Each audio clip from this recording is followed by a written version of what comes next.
2022 sudah berlalu dan sudah saatnya kita tinggalkan yang lama karena yang baru itu sudah datang.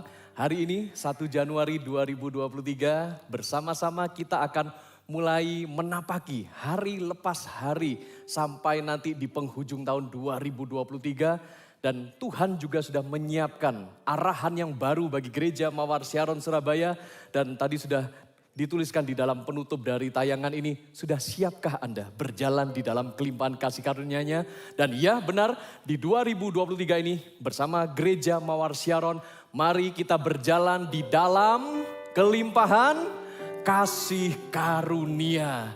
Saya percaya kita akan walking in abundant grace. Kita akan sungguh-sungguh mau mengandalkan Tuhan. Kita tidak bisa mengandalkan pengalaman kita yang sudah lalu, yang sudah lewat, karena itu sudah kadaluarsa. Tapi kita mau mengharapkan ada penyertaan yang baru dari Roh Kudus bagi saya dan Anda. Dan ketika kita membuka hati bagi kebenaran firman Tuhan pada hari ini, itu akan menyiapkan kita bersama. Kita seolah-olah saat ini berada di garis start, mulai untuk kita berlari sekencang-kencangnya. Karena masih ada sekitar 365 hari ke depan di tahun 2023 ini, kita perlu mempersiapkan diri kita. Saya mengambil sebuah pelajaran ketika saya memutuskan untuk men-challenge diri saya mengikuti kompetisi lari jarak jauh, yaitu perlombaan lari maraton. Jarak lari jarak jauh maraton ini 42,195 kilometer. Anda pernah lari mungkin sejauh itu Bapak Ibu Saudara, karena hobi saya adalah lari. Biasanya saya sudah berlatih lari secara konsisten. Bagi saya dalam waktu 1 jam saya bisa menempuh jarak sekitar 10 kilometer, itu biasa. Saya lakukan katakanlah seminggu sekali, itu untuk menjaga kondisi tubuh supaya tetap bugar, sehat. Kemudian ketika saya menantang diri saya, masa sih cuma 10 kilo aja, coba dong sesekali ikut maraton bersama dengan teman-teman tentu saja. Kemudian saya mulai menyiapkan segala sesuatu. Saya juga mulai beli ikat pinggang yang bisa diisi, ada botol minum, diisi vitamin, ada booster di situ. Paling tidak supaya kalau kelelahan di tengah jalan, saya bisa minum itu. Tetapi ini bukan saja menjadi beban. Ternyata itu memang diperlukan, tetapi bukan perbekalan itu yang utama. Yang utama itu adalah staminanya. Saya mulai melatih diri saya melewati 10 kilometer, kemudian saya men-challenge diri saya 15 kilometer sekali lari. Kemudian akhirnya saya bisa menempuh sekitar 20 kilometer dan saya sudah merasa bahwa paling tidak persiapan saya sudah cukup untuk mengikuti maraton. Dan akhirnya pada tahun 2017 saya mengikuti Penang Bridge International Marathon dan di situ saya mulai berlari dan dari garis awal saya sudah menyiapkan stamina saya karena saya tahu saya harus menempuh 42 km sekian itu di bawah waktu 7 jam. Puji Tuhan dari perjalanan saya lari 42 km itu saya akhirnya menyelesaikannya dalam waktu 6 jam 50 menit. Puji Tuhan Bapak Ibu Saudara. Itu artinya, yes, berikan kemuliaan bagi Tuhan. Saya dan Anda perlu stamina dimulai dari garis awal. Memulai tahun baru 2023 ini apa yang kita perlukan. Saya mengajak setiap kita jemaat Gereja Mawar Syaron Surabaya, mari kita memulainya bersama dengan kasih karunia Allah. Kita tidak bisa mengandalkan yang lalu, kita tidak bisa mengandalkan perbekalan kita, modal kita, pengalaman kita. Kita hanya bisa berbekal stamina yang baru yaitu kasih karunia Allah di dalam setiap kehidupan kita. Buka bersama-sama dengan saya di dalam surat Paulus kepada Titus pasal yang kedua. Di sini kita akan memperlengkapi diri kita dengan semangat yang baru, dengan kebenaran firman Tuhan yang akan menjadi fondasi kita sepanjang tahun 2023 ini. Titus pasal 2 ayat 11 sampai dengan ayat yang ke-14. Sudah dapat, saya ingin mendengarkan kata amin. Bapak Ibu sudah terkasih? Ya oke, kita akan membacanya bersama-sama dari ayat yang ke-11. Titus pasal yang kedua. Demikianlah firman Tuhan 1, 2, 3. Karena kasih karunia Allah yang menyelamatkan semua manusia sudah nyata. Ia mendidik kita supaya kita meninggalkan kefasikan dan keinginan-keinginan duniawi. Dan supaya kita hidup bijaksana, adil dan beribadah di dalam dunia sekarang ini. Dengan menantikan penggenapan pengharapan kita yang penuh bahagia dan penyataan kemuliaan Allah yang maha besar dan juru selamat kita Yesus Kristus yang telah menyerahkan dirinya bagi kita untuk membebaskan kita dari segala kejahatan dan untuk menguduskan bagi dirinya suatu umat kepunyaannya sendiri yang rajin berbuat baik. 4 ayat ini dari Titus pasal 2 ayat 11 sampai dengan 14 akan menjadi panduan kita sepanjang tahun ini. Siapkan catatan Anda, siapkan Alkitab Anda. Kita akan bersama-sama menikmati kelimpahan kasih karunia-Nya. Kita memulai 2023 tahun yang baru ini dengan kasih karunia Allah. Dan kita perlu memahami dulu apa sih kasih karunia Allah itu. Karena kalau kita memulai sesuatu dengan hal yang kita tidak mengerti, kita nanti akan tersesat di tengah jalan. Kita gak punya pegangan, kita gak punya panduan. Memang Tuhan memberikan kasih karunia-Nya kepada semua makhluk ciptaannya. Tuhan sudah memberikan kasih karunia-Nya yang memelihara alam semesta ini hingga bisa dinikmati oleh semua orang. Apabila Tuhan menerbitkan matahari dari timur dan tenggelam di sebelah barat, itu ditujukan bagi semua orang yang percaya kepada Yesus maupun yang belum percaya kepada Tuhan Yesus.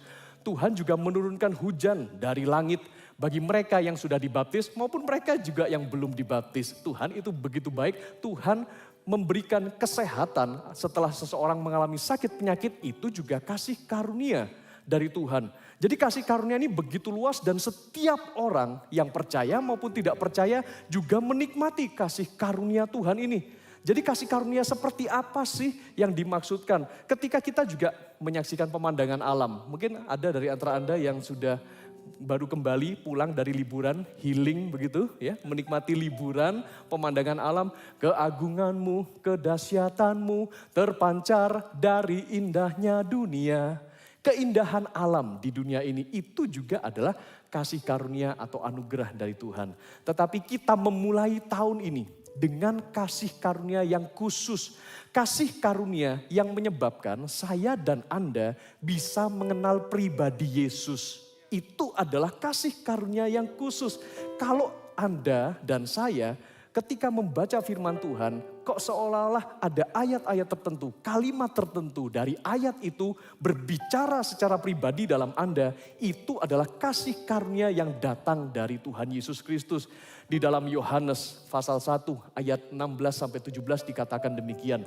Karena dari kepenuhannya kita semua telah menerima kasih karunia demi kasih karunia. Memang kasih karunia Allah itu berlimpah. Sebab hukum Taurat diberikan oleh Musa. Tetapi kasih karunia dan kebenaran. Satu paket ini, kasih karunia dan kebenaran datang oleh Yesus Kristus. Dan hari ini kita memulai tahun baru 2023 dengan kasih karunia Allah dan kebenarannya yang kita terima dari Tuhan Yesus Kristus. Bukan kasih karunia yang secara umum. Kasih karunia Allah itu definisinya adalah pemberian atau anugerah yang secara cuma-cuma Allah berikan kepada kita. Sekalipun sebenarnya kita ini gak layak untuk menerimanya. Tetapi Tuhan tetap memberikannya kepada kita oleh karena kedaulatannya. Catat baik-baik, inilah definisi kasih karunia yang datangnya dari Tuhan Yesus Kristus. Dan kasih karunia itu telah saya dan Anda terima sebenarnya Bapak Ibu Saudara. Saya perlu menyadarkannya di dalam kehidupan Anda. Ya, sebetulnya semenjak Anda membuka hati, menerima Yesus sebagai Tuhan dan Juru Selamat pribadi, kasih karunia Allah itu menyertai setiap kehidupan Anda. Kasih karunia yang berupa anugerah atau pemberian secara cuma-cuma, gratis, gak perlu bayar. Anda juga tidak perlu mengusahakan sesuatu. Anda tidak perlu menunjukkan prestasi tertentu kepada Tuhan untuk menerima kasih karunia itu. Justru kita datang dengan keberadaan kita, dengan ketidaklayaan kita, dengan keberdosaan kita, ketidakpantasan kita. Tetapi luar biasanya Tuhan tetap menganugerahkan keselamatan, menganugerahkan kasih karunia-Nya bagi saya dan Anda oleh karena kedaulatannya. Itulah kasih karunia. Di dalam Titus pasal yang ketiga ayat yang kelima sampai ayat yang ketujuh juga dikatakan bahwa kasih karunia Allah itu menyelamatkan semua orang. Ya, saya ingin melengkapi catatan dari Titus pasal 2 ayat yang 11 karena dikatakan, karena kasih karunia Allah yang menyelamatkan semua manusia sudah nyata.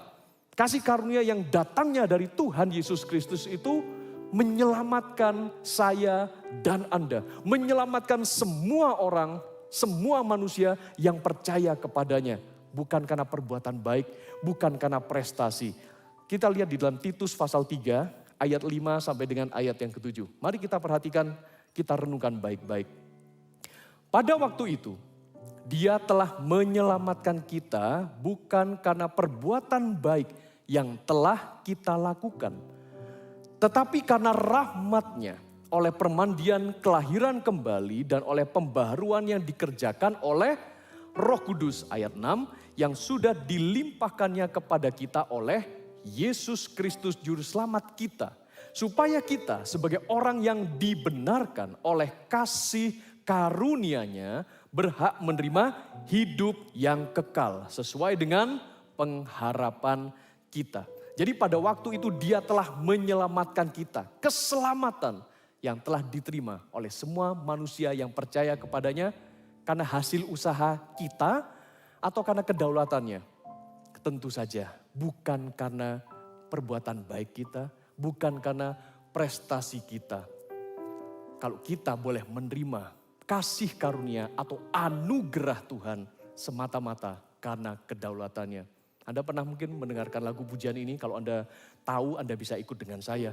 Bukan karena kebaikanku, bukan karena fasih lidahku, bukan karena kekayaanku, ku dipilih, ku dipanggilnya. Anda bisa ikuti, bukan karena kecakapanku, bukan karena baik rupaku, bukan karena kelebihanku, ku dipanggil, ku dipakainya. Bila aku dapat, itu karenanya. Ayo semua, bila aku punya semua daripadanya. Semua karena anugerahnya diberikan kepada kita.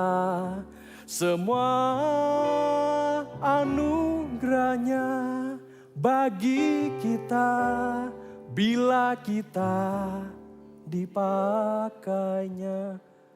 Semua semata-mata oleh karena kasih karunia-Nya, bukan kebaikan kita. Perbuatan baik kita di hadapan Tuhan bagaikan kain kotor dan kita tidak layak sebenarnya. Namun Yesus Kristus menjadi korban tebusan bagi saya dan Anda, melayakkan kita yang berdosa ini sehingga kita beroleh kelahiran kembali oleh Roh Kudus. Kalau kita perhatikan kembali di ayat yang kelima, yang menyelamatkan kita itu karena rahmat-Nya oleh permandian kelahiran kembali. Katakan bersama-sama dengan saya, rahmat. Rahmat atau belas kasihan. Lalu kalau di ayat yang ketujuh kita lanjutkan tadi di Titus pasal 3. Supaya kita sebagai orang yang dibenarkan oleh kasih karunia atau anugerah. Sebenarnya apa sih beda antara rahmat dengan kasih karunia? Dengan rahmat-Nya kita diselamatkan dan dilahirkan kembali oleh Roh Kudus. Oleh kasih karunia-Nya kita dibenarkan. Saya berikan ilustrasi seperti ini agar kita bisa membedakan apa itu rahmat atau belas kasih dengan kasih karunia atau anugerah. Katakanlah begini, ini hanya contoh, ilustrasi. Sebagai orang tua, katakanlah kita sebagai papa dan mama, kita punya anak kandung. Lalu ada seorang pembunuh yang membunuh anak kandung kita. Singkat cerita, sang pembunuh itu kemudian tertangkap. Kemudian diadili. Ketika Anda hadir di pengadilan itu, lalu Anda membiarkan pengadilan menjatuhkan hukuman mati bagi pembunuh itu disebut dengan keadilan. Oke? Tetapi apabila Anda berkata kepada sang hakim, tolong pembunuh ini jangan dijatuhi hukuman mati. Saya sudah mengampuni dia. Bebaskan dia dan biarkan dia pergi. Itu namanya rahmat atau belas kasihan. Tetapi apabila Anda melakukan yang ketiga ini, Anda justru membawa pembunuh itu pulang ke rumah Anda. Lalu Anda mengadopsi pembunuh itu menjadi anak Anda sendiri, menggantikan anak kandung Anda. Lalu Anda akan mengasihi pembunuh ini bagaikan Anda mengasihi anak kandung Anda sendiri. Bahkan harta warisan yang seharusnya Anda sudah persiapkan bagi anak kandung Anda juga dialihkan, diserahkan sepenuhnya kepada pembunuh ini. Itulah yang disebut dengan kasih karunia. Bukankah seperti itu yang juga dilakukan oleh Bapa kita di sorga? Dia sudah merelakan putranya yang tunggal, Yesus Kristus. Harusnya manusia yang berdosa, yang telah membunuh Yesus, yang telah membawa Yesus kepada penghukuman di atas kayu salib, manusia layak dihukum mati oleh karena dosa-dosanya. Tetapi justru saya dan Anda, manusia yang berdosa ini diterimanya, dijadikan anaknya. Itulah kasih karunia. Ya Bapak Ibu sudah terkasih, kita menerima kasih karunia dari Yesus Kristus oleh karena iman, bukan karena perbuatan kita. Dan Rasul Paulus juga melanjutkan di dalam Efesus pasal 2 ayat 8 dan ayat yang ke-9 dikatakan demikian. Sebab karena kasih karunia kamu diselamatkan oleh apa? Katakan oleh iman. Itu bukan hasil usahamu, tetapi inilah esensi dari kasih karunia. Kasih karunia adalah sebuah pemberian, sebuah gift, sebuah anugerah yang Allah sampaikan kepada kita. Oleh kasih karunia kamu diselamatkan oleh iman, bukan hasil usahamu, tetapi oleh pemberian Allah. Karena kita memandang itu sebagai sebuah pemberian. Mungkin ayat 9 kadang-kadang ini jadi teguran buat kita. Itu bukan hasil pekerjaanmu, jangan ada orang yang memegahkan diri. Bagaimana cara kita memandang kasih karunia sebagai pemberian Allah ini? Jangan seorang pun memegahkan diri, itu maksudnya banyak orang yang meremehkan pemberian atau kasih karunia yang sudah Tuhan sampaikan bagi saya dan Anda. Kita menganggap bahwa, oh puji Tuhan, saya sudah jadi orang Kristen, masuk ke gereja, saya sudah diselamatkan oleh karena kasih karunia-Nya. Oh Tuhan sudah mengampuni saya. Selanjutnya apa? Ya sudah, aku bebas berbuat semaunya. Aku bisa berbuat dosa seenak mungkin, langganan saya berbuat salah, kejahatan dan sebagainya. Nanti saya tinggal datang ke gereja, minta didoakan hamba Tuhan, saya mohon ampun, Tuhan pasti mengampuni karena kasih karunia-Nya. Apakah seperti itu Bapak Ibu Saudara? Kita akan memulai tahun 2023 dengan kasih karunia Allah yang sejati. Kita memulai dengan sikap yang berbeda dari sebelum-sebelumnya. Karena kita tidak mau menganggap kasih karunia itu sebagai pemberian Allah yang murahan. Kalau kita menerima kasih karunia dari Tuhan, pelihara itu benar-benar karena kasih karunia Allah tidak pernah murahan. Memang Allah menyelamatkan kita gak perlu bayar. Kita terima kasih karunia dari Tuhan, kita tidak usah memberikan sesuatu sebagai balasannya. Karena pemberian Allah itu bagi kita adalah cuma-cuma. Tetapi bukan berarti tidak ada harganya. Kasih karunia Tuhan itu tidak ternilai. Karena itu jangan dianggap remeh. Seorang teolog dari Jerman yang bernama Dietrich Bonhoeffer, di tahun 1937 dia menuliskan sebuah buku yang judulnya The Cost of Discipleship. Dia mendefinisikan kasih karunia murahan ini sebagai berikut. Kasih karunia murahan adalah khotbah tentang pengampunan tanpa mengharuskan pertobatan. Memang dari gereja, di mimbar, diserukan, dikhotbahkan tentang pengampunan dosa. Tuhan Yesus datang untuk mengampuni dosa. Tetapi kalau pertobatan tidak diharuskan, ini adalah sebuah kasih karunia murahan. Baptisan tanpa disiplin gereja. Ini cuma dibasahin sama air. Ini cuma dimandikan aja. Basah, keluar dari air, berbuat dosa lagi. Tanpa disiplin gereja, itu adalah kasih karunia murahan. Perjamuan kudus tanpa pengakuan dosa. Pengampunan dosa tanpa pengakuan pribadi. Ini hanya sekedar legalitas saja. Hanya sekedar upacara agamawi saja. Untuk apa kita lakukan kasih karunia murahan seperti ini? Kasih karunia murahan adalah kasih karunia Perhatikan baik-baik. Tanpa pemuritan, betapa bahayanya orang Kristen yang merasa menerima kasih karunia tetapi tidak pernah dimuridkan dan juga tidak pernah memiliki beban untuk memuridkan. Kasih karunia murahan, tanpa pemuritan, tanpa salib, tanpa Yesus Kristus yang hidup dan menjelma sebagai manusia. Masihkah kita mau tinggal di dalam kasih karunia yang semacam ini? Mungkin banyak orang bisa mengkhotbahkan, mendefinisikan, menceritakan tentang kasih karunia. Namun apabila kasih karunia di gereja Mawar Syaron ini, minimal Anda ingat satu aja lah definisinya. Kalau tanpa pemuritan, berarti Anda sedang menjalani dan menerima kasih karunia yang murahan.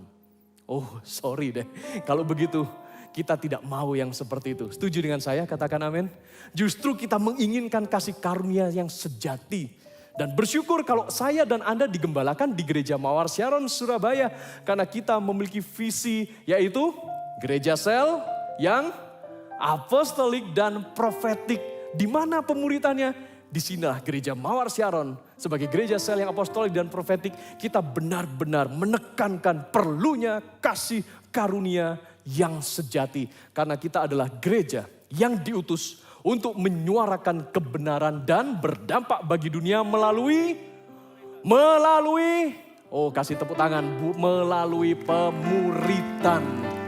Pemuritan terjadi di dalam kelompok-kelompok sel kita, connect group kita. Bagi Anda yang dari tahun-tahun sebelumnya belum pernah dimuridkan di gereja Mawar Syaron melalui connect group yang ada. Ayo mulai hari ini berkomitmen untuk Anda dimuridkan. Carilah sebuah connect group untuk Anda bisa tertanam di dalamnya, dimuridkan di dalamnya. Bersama-sama kita akan belajar menjalani sepanjang 2023 ini walking in abundant grace. Amin Bapak Ibu Saudara. Oke kita lanjutkan.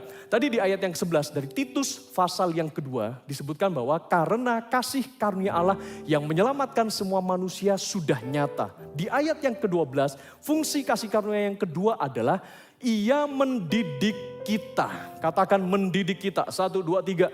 Oke. Kasih karunia mendidik kita itu artinya mengajar kita, mengarahkan kita, mendisiplin kita. Dan bahkan kasih karunia itu memuridkan kita. Kasih karunia itu memuridkan kita, mendidik kita supaya apa? Supaya kita meninggalkan kefasikan dan keinginan-keinginan duniawi. Supaya kita juga hidup yang bijaksana, adil, dan beribadah. Ini tujuannya kasih karunia yang tidak murahan itu.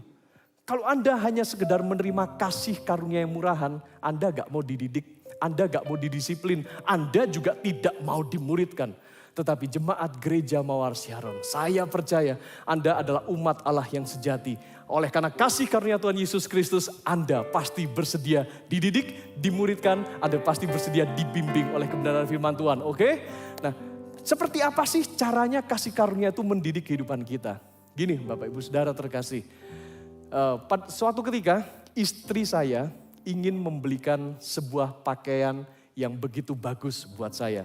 Karena dia ingin memberikan sebuah surprise, sebuah kejutan, sebuah hadiah ingin diberikan kepada saya. Ingat, esensi dari kasih karunia adalah pemberian. Istri saya memberikan pakaian itu kepada saya tentu saja. Karena dia adalah istri saya adalah suaminya yang bagi dia paling ganteng, ya, paling luar biasa, paling lemah lembut dan sangat dikagumi. Kok kayak ada wajah-wajah yang tidak setuju gitu ya, setuju aja. Dan dia ketika datang ke toko, dia melihat, wah ini pakaian ini keren banget.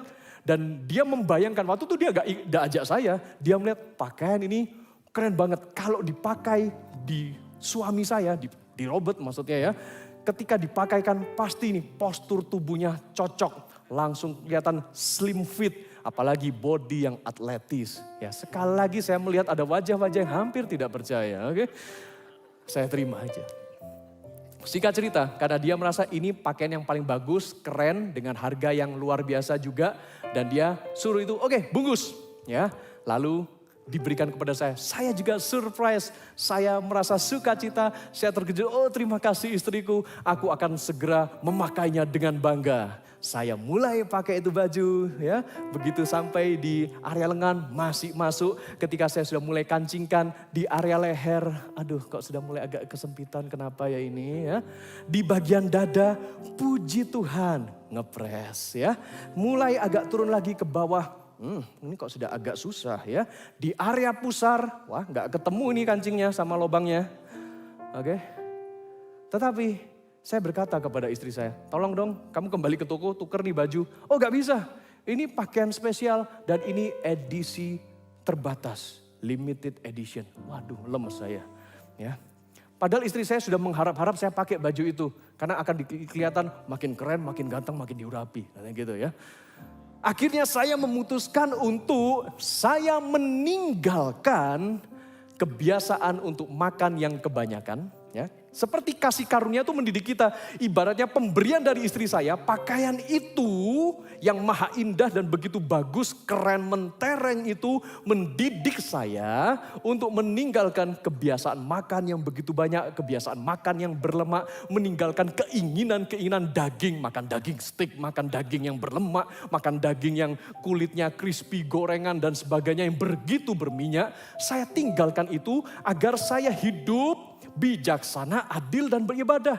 Akhirnya saya memutuskan untuk hidup bijaksana dengan apa yang saya makan. Saya tidak lagi makan kuning telur, saya kemudian juga tidak makan gorengan. Saya menyisihkan porsi nasi saya bagi dua, saya makan secukupnya. Saya juga mendisiplin diri saya dengan adil dan beribadah. Saya melakukan olahraga, lari sehingga tembus maraton itu Bapak Ibu Saudara. Dan lihatlah ketika kasih karunia itu mendidik kita, kita akan menjadi fit dengan kehendak Tuhan. Pakaian itu akhirnya bisa saya pakai Bapak Ibu Saudara. Kenapa? Karena kasih karunia itu mendidik kita untuk meninggalkan segala kefasikan. Apa itu kefasikan? Kefasikan itu artinya ketidaktaatan pada perintah Tuhan. Saya mengajak kita semua, ayo di tahun 2023 ini kita mau semakin taat, nurut kepada perintah Tuhan. Yang mau katakan amin ya. Setiap firman Tuhan yang Anda baca, ayo kita belajar untuk menuruti suara Roh Kudus yang mendorong kita lewat doa, lewat penyembahan. Dan kita juga mau supaya hidup kita bijaksana, adil dan beribadah. Itu maksudnya kita mau membangun kehidupan rohani yang penuh dengan disiplin. Bagi yang saat teduhnya bolong-bolong dari sepanjang tahun-tahun yang lalu, ayo mulai dibenahi lagi disiplin ibadah pribadi, doa saat teduh, baca firman Tuhan, jangan hanya sekedar kejar target, cuma baca sekedar dibaca firman Tuhannya. Ya, kita bisa membaca, berhenti sebentar, renungkan, syukuri dalam hati. Kalau perlu pelajari lagi, gak perlu kita terlalu cepat-cepat untuk membaca firman Tuhan. Ada 3 cara kita membaca firman Tuhan, Bapak Ibu Saudara. Yang pertama memang quick reading. Kita baca secara cepat hanya untuk survei. Supaya kita tahu garis besarnya ayat firman Tuhan ini apa sih. Kemudian kita juga bisa ambil beberapa ayat, kemudian kita renungkan dan itu menjadi pegangan kita sepanjang satu hari itu. Dan yang ketiga caranya adalah kita selidiki sampai kita mengerti entah itu bahasa aslinya, latar belakangnya, sejarahnya, tradisi, budaya dan sebagainya. Itu cara kita merenungkan firman Tuhan. Ayo mulai dari awal tahun 2023 ini kita juga mau mendisiplin diri kita dan memulai dengan doa dan puasa. Tadi sudah disampaikan lewat pengumuman, tanggal 9 sampai 14 Januari, minggu depan. Bersama-sama seluruh jemaat Gereja Mawar Siaran Surabaya. Siapa yang mau ikut puasa bisa lambaikan tangannya. Ya, oke. Terima kasih buat respon Anda. Begitu luar biasa, Anda begitu antusias untuk mengikuti doa puasa. Dan akan diakhiri hari Sabtu tanggal 14 Januari jam 5 subuh di tempat ini. Kita akan datang membawa apa yang kita miliki untuk persembahkan di hadapan Tuhan. Membangun kembali mezbahnya. Rebuilding God's altar. Amin. Oke, kita kembali kepada Titus pasal 2 ayat 11, 12, 13 tadi juga dikatakan bahwa untuk apa sih kasih karunia Allah itu? Yang pertama menyelamatkan semua orang, sudah nyata. Kemudian kasih karunia itu akan mendidik kita supaya meninggalkan kefasikan, keinginan duniawi. Supaya kita adil, bijaksana, hidup beribadah. Semata-mata supaya saya dan Anda dijadikan umat kepunyaannya sendiri. Itu loh maksudnya. Umat kepunyaannya sendiri sambil kita punya pengharapan yang membahagiakan. Coba saya tunjukkan kembali di ayat yang ke-13. Di sini dikatakan bahwa waktu kita dibentuk oleh kasih karunia Tuhan, Di ayat yang ke-13, dengan menantikan penggenapan pengharapan kita yang penuh bahagia. Katakan pengharapan kita yang penuh bahagia. 1, 2, 3. Pengharapan kita yang penuh bahagia. Mengawali 2023 ini, Anda memasuki tahun baru ini dengan harap-harap bahagia atau harap-harap cemas sebetulnya. Anda mungkin sudah melakukan resolusi pergantian tahun. Kemarin atau beberapa hari yang lalu Anda sungguh-sungguh berdoa cari wajah Tuhan. Tetapi dengan harap-harap cemas atau harap-harap bahagia.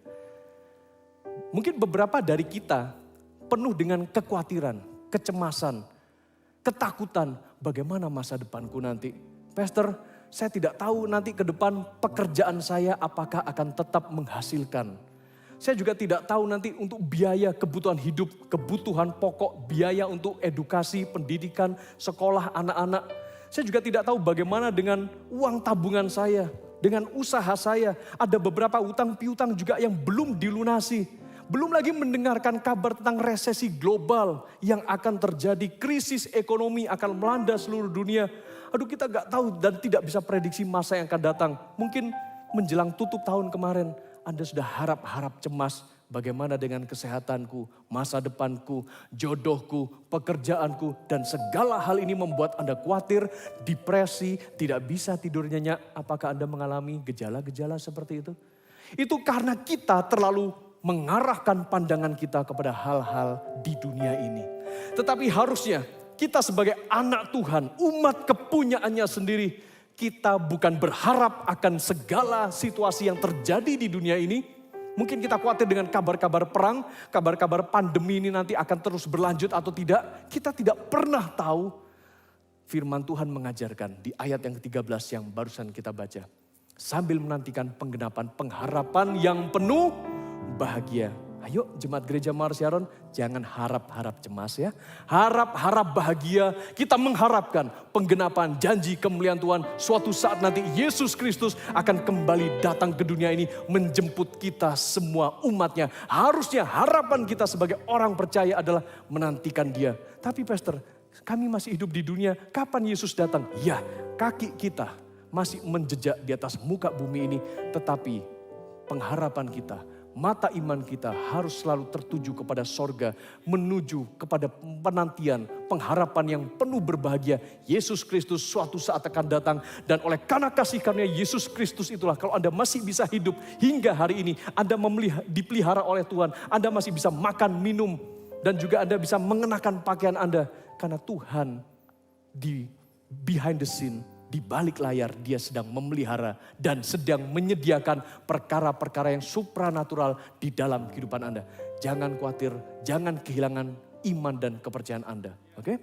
Sambil kita dibentuk sebagai umat kepunyaannya sendiri, inilah ciri-ciri dari umat kepunyaan Tuhan. Yaitu, kalau kita lanjutkan di ayat yang ke-14, saya dan Anda diselamatkan, dibebaskan dari segala kejahatan. Kita juga dikuduskan dan kita semua adalah kepunyaan Allah yang rajin berbuat baik. Ya, inilah ungkapan iman kita di hadapan Tuhan. Kita adalah umat kepunyaannya yang dibebaskan dari segala kejahatan. Kita adalah umat kepunyaan Tuhan yang dikuduskan dan rajin berbuat baik. Kalau kita lihat serangkaian surat Paulus kepada Titus ini, kita bisa merenungkan bahwa kasih karunia Tuhan itu juga diseimbangkan dengan kehidupan kita yang rajin berbuat baik. Saya dan Anda sebagai umat kepunyaan Tuhan, kita berbuat baik bukan supaya kita menerima kasih karunia agar kita diselamatkan. Bukan itu konsepnya. Tetapi ternyata kita adalah umat yang harus rajin berbuat baik oleh karena kita sudah diselamatkan atau karena kita sudah menerima kasih karunia Allah. Anda paham? Dan kita juga harus hari demi hari mengungkapkan iman kita lewat kesaksian kita, lewat pekerjaan kita, perbuatan baik yang kita lakukan. Saya tutup dengan kesaksian ini, Bapak Ibu saudara terkasih. Peristiwa ini terjadi sekitar 1,5 abad yang lalu di sebuah desa terpencil yang ada di timur laut India. Di sebuah kampung yang namanya Kampung Assam. Satu keluarga terdiri dari seorang pria, istrinya dan 2 anak. Mereka akhirnya mengalami pertobatan, menerima Yesus sebagai Tuhan dan Juru Selamat pribadi. Akhirnya membuat kampung itu gempar. Karena mereka mulai bersaksi tentang Yesus, mereka tetap berbuat baik. Dan mereka juga meninggalkan kepercayaan tradisi agama lama mereka. Sang kepala suku dari kampung itu menyeret satu keluarga ini bersama dengan rombongan orang-orang yang ada di kampung itu ke tengah alun-alun desa. Sang kepala suku kemudian mengancam satu keluarga ini. Kalau kalian tidak menyangkal kepercayaanmu kepada Yesus, dan kalau kalian tidak kembali kepada agama tradisi kita yang sebelumnya, maka kalian akan dihukum mati. Sang pria ini bingung. Dia tidak tahu harus membalas apa. Tapi dia teringat dengan sebuah pengakuan iman yang pernah dia tuliskan sebelumnya. Dia menuliskan semacam renungan, sebuah devotion. Hanya itu yang terlintas di pikirannya. Dan kemudian dia menjawab kepada kepala suku ini. Mengikut Yesus keputusanku. I have decided to follow Jesus. Mengikut Yesus keputusanku, no turning back, ku tak ingkar. Kemudian terdengar 2 kali tembakan dan membuat 2 anak dari sang pria ini meninggal seketika di tempat. Sang kepala suku ini kemudian menjadi sangat marah dan kembali berkata kepada pria ini, kamu lihat kedua anakmu sekarang sudah mati. Kalau engkau masih sayang dengan nyawa dari istrimu, saat ini juga sangkal imanmu kepada Yesus dan berbalik kembali kepada kepercayaanmu yang sebelumnya. Sang pria ini kemudian menjawab, ku tetap ikut walau sendiri. Don't go with me, still I will follow. Tetap ku ikut walau sendiri, no turning back, ku tak ingkar. Sekali lagi terdengar letusan tembakan dan istrinya meninggal seketika. Sang kepala suku masih memberikan kesempatan yang terakhir kepada sang pria ini. Kalau kamu masih sayang dengan nyawamu dan kamu ingin tetap hidup, pikirkan baik-baik. Istrimu dan kedua anakmu sudah mati. Kalau kamu mau menyangkal imanmu kepada Yesus, kami akan membiarkan engkau hidup. Dan sang pria ini kemudian berkata, salib di depan, dunia di belakang. The cross before me, the world behind me. Salib di depan, dunia di belakang. Ku tak ingkar, no turning back. Itu adalah satu lagu himne pujian yang menggema sepanjang masa di dunia kekristenan kita, bukan? Ternyata diambil dari kisah nyata ini. Sang kepala suku kemudian menjadi begitu penasaran. Karena hari itu juga satu keluarga ini menjadi martir untuk membela iman kepercayaan mereka kepada Tuhan Yesus Kristus. Sang kepala suku memikirkan apa sih sebenarnya yang membuat satu keluarga ini sedemikian kuatnya membela iman mereka kepada Tuhan Yesus. Iman bukan hanya sekedar diperkatakan, tetapi diungkapkan, ditunjukkan, diekspresikan. Karena itu tidak heran di sepanjang bulan Januari ini kita juga akan membahas soal iman, moving in faith. Kita akan sungguh bergerak di dalam iman untuk kita mau memulai tahun baru 2023 dengan kasih karunia Allah. Iman harus bekerja. Jangan tukarkan imanmu dengan apapun juga. Jangan kompromikan imanmu mungkin dengan fasilitas, dengan penghidupan, pekerjaan, penghasilan yang lebih baik. Jangan tinggalkan imanmu. Karena satu keluarga ini sebenarnya dia sudah mengalami kasih karunia Allah yang begitu luar biasa. Kasih karunia Allah yang menyelamatkan satu keluarga ini. Dan itu bukanlah kasih karunia yang murahan, tetapi kasih karunia yang sudah mendidik mereka meninggalkan segala kefasikan, keinginan dunia sehingga mereka hidup bijaksana, adil beribadah dan mereka sadar sambil menantikan kedatangan Yesus Kristus mereka dibentuk menjadi satu umat kepunyaannya sendiri yang dibebaskan dari kejahatan, dikuduskan, dan mereka rajin berbuat baik. Maukah Anda di sepanjang 2023 ini kita berjalan bersama-sama dengan iman dan memulainya dengan kasih karunia Allah? Apabila Anda mau, saya undang kita semua bangkit berdiri bersama-sama. Kalau Anda mungkin sudah memulainya dengan harap-harap cemas, Anda mungkin mengalami ketakutan di area tertentu, dengan masa depan Anda, dengan pekerjaan Anda. Hari ini kita akan menghampiri Tuhan dan kita mohon kasih karunia-Nya yang menuntun seluruh kehidupan kita.